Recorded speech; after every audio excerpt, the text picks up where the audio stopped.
इस लैब में हम मल्टीपल लीनियर रिग्रेशन पढ़ेंगे। उसके बाद एक रिग्रेशन मॉडल किस तरह से क्रिएट किया जाता है उसके बारे में बताया गया है। देन हमने स्टेप वाइज रिग्रेशन जो है वो उसकी इम्प्लीमेंटेशन और उसका कॉन्सेप्ट पढ़ेंगे। और अगर आपने किसी प्रेडिक्टर को कैटेगरीज के फॉर्म में क्रिएट करना है, दैट इज़ कैटेगोरिकल प्रेडिक्टर, तो उसकी इम्प्लीमेंटेशन और कॉन्सेप्ट बताया हुआ है कि आपने उसको किस तरह से इम्प्लीमेंट करना है। तो ये हमारा रिग्रेशन की सेकंड लैब है। तो पिछली लैब में हमने पढ़ा था लीनियर रिग्रेशन, जिसमें सिंपल लीनियर रिग्रेशन था। अब हमने इस लैब में मल्टीपल रिग्रेशन मॉडल, ठीक है, पहले हम मल्टीपल रिग्रेशन परफॉर्म करेंगे, उसके बाद हम उसका मॉडल क्रिएट करेंगे।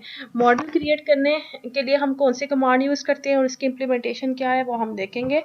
और फिर हमने कैटेगोरिकल प्रेडिक्टर क्रिएट करने के बारे में देखना है। और इसके बाद लास्ट में हम स्टेप वाइज रिग्रेशन पढ़ेंगे, ठीक है। सो फर्स्ट ऑफ ऑल हमारा जो पहला टॉपिक है that is multiple linear regression, ठीक है। रिग्रेशन की दो टाइप्स हैं। हमने पिछले वाले लैब में भी देखा था कि रिग्रेशन की दो टाइप्स हैं, एक सिंपल लीनियर रिग्रेशन और एक multiple linear regression. In multiple linear regression, we try to find relationship between two or more independent variable.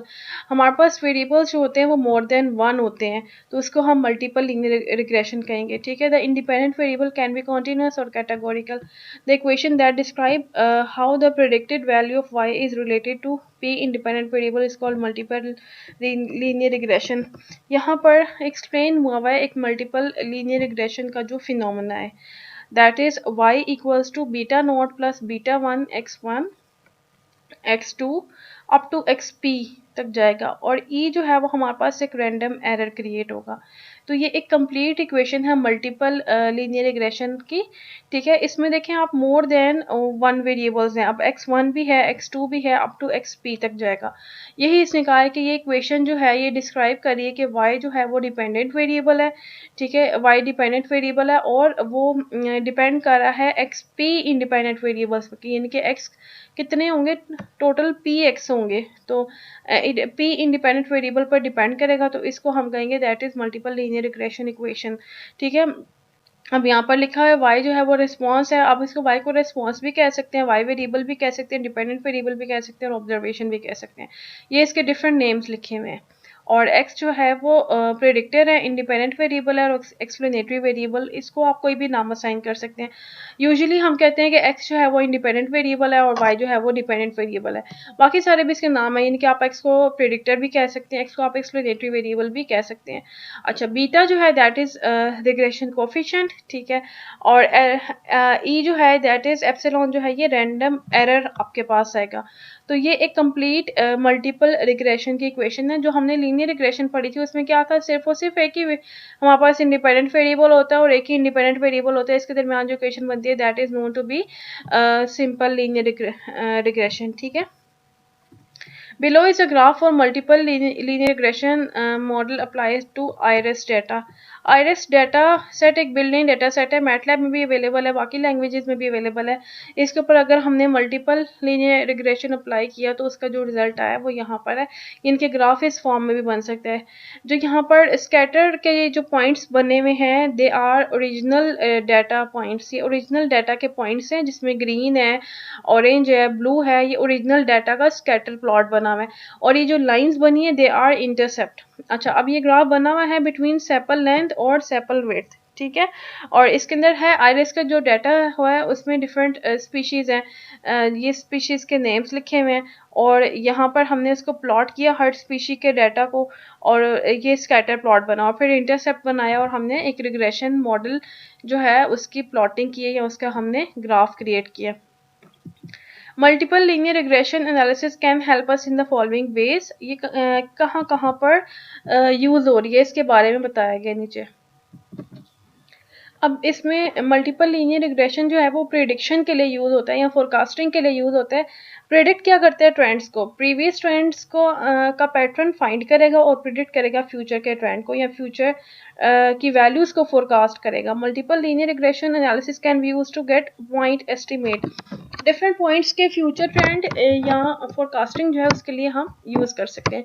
It can be use to forecast effects और impacts of changes. That is, multiple linear regression analysis can also help us to understand how much will the dependent variable change when we change the independent variable. यानी कि दो variables या दो से ज़्यादा हैं, उन सब के दरमियान एसोसिएशन वीक है या स्ट्रॉन्ग है, तो ये वाली एसोसिएशन जो है इसका इम्पैक्ट हम देख सकते हैं और उसकी बेसिस पे हम फ्यूचर को भी फोरकास्ट कर सकते हैं.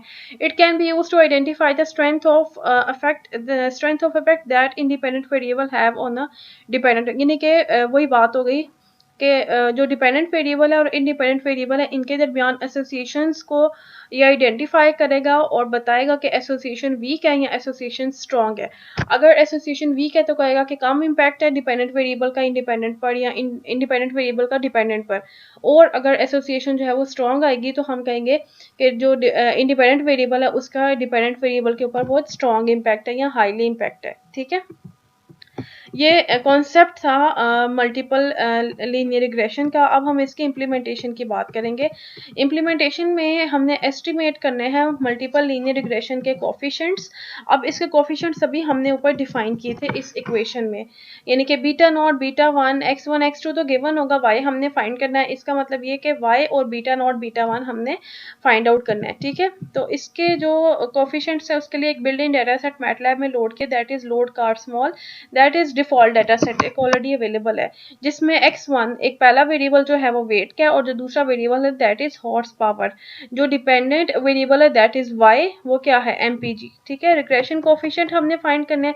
रिग्रेशन कोफिशिएंट फाइंड करने के लिए हमने एक मैट्रिक्स क्रिएट किया है. अब हमारे पास बीटा की वैल्यूज फाइंड करनी है ना, तो अगर दो वेरिएबल्स हैं तो beta not beta one beta two beta three and beta four, ये सारी इसकी बीटा की वैल्यूज कंप्यूट करेगा.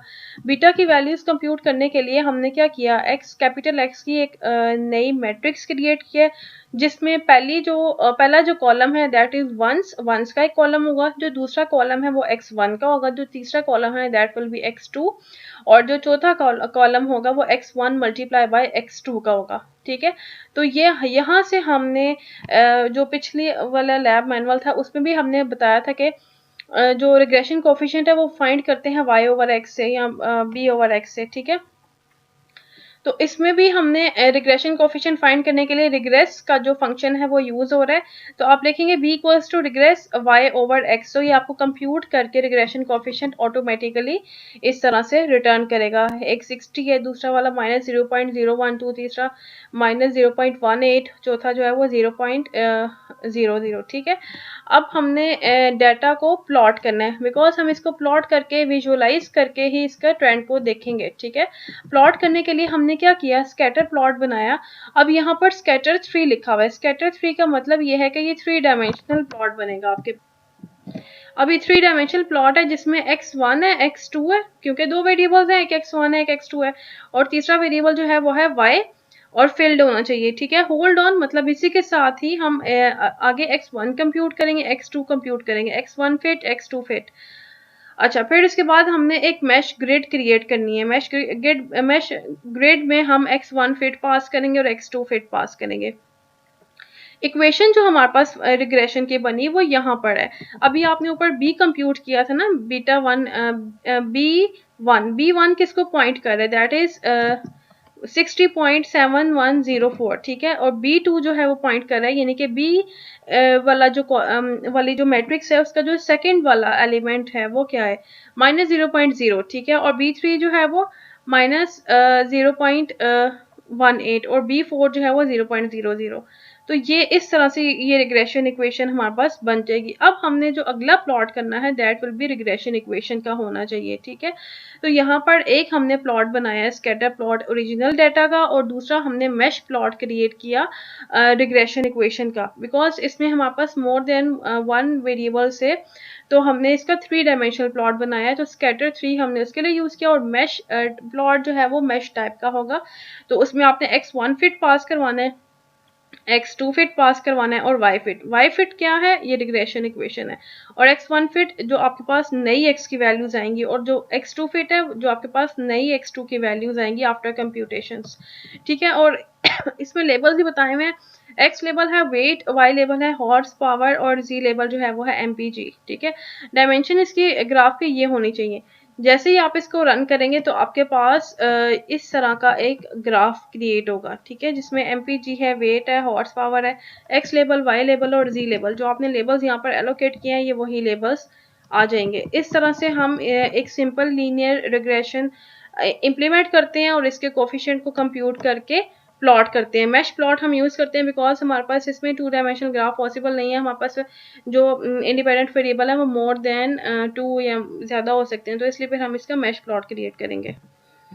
अब यही वाला यहाँ पर इम्प्लीमेंट हुआ है। सबसे पहले हम लोड करेंगे कार स्मॉल का डाटा सेट।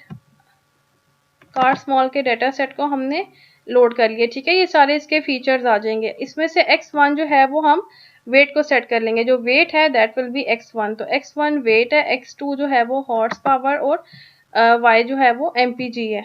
इसमें देखें x1 हमने वेट जो था वो x1 में जाएगा, x2 जो है वो हॉर्स पावर है और y जो है वो MPG है।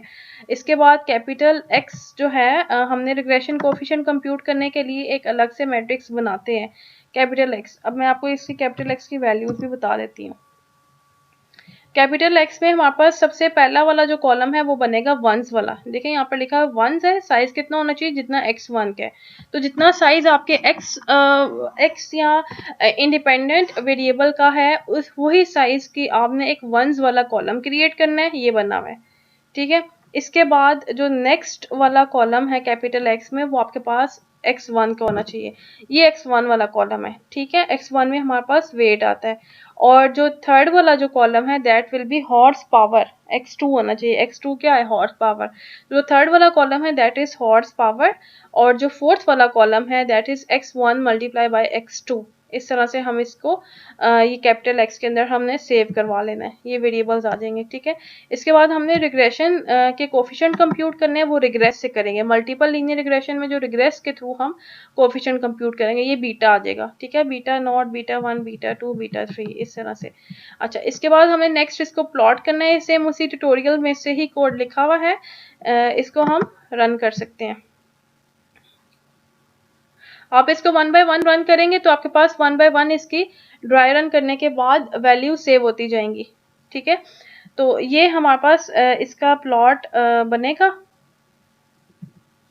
ये प्लॉट इसका बनेगा इस तरह से। सेम उसी ट्यूटोरियल में भी इसी तरह से बना हुआ है। अच्छा, अब आपने इसी मॉडल इसी फिनोमेना को अपने किसी डाटा के ऊपर अप्लाई करना है, तो आप यहाँ पर अपना डाटा चेंज करेंगे और सेम एज इट इज इसको इम्प्लीमेंट करेंगे। तो आपके पास ये वाला जो है वो मल्टीपल लीनियर रिग्रेशन जो है वो इम्प्लीमेंट हो जाएगी और जो प्लॉट बनेगा वो इस तरह से बनेगा। 3 डायमेंशनल प्लॉट है, देखें x है, y है और z है और इस तरह की मैश फॉर्म का एक प्लॉट क्रिएट हो जाएगा। So that is multiple linear regression. हमने वो इम्प्लीमेंट किया और इसके कोफिशिएंट्स को कंप्यूट किया।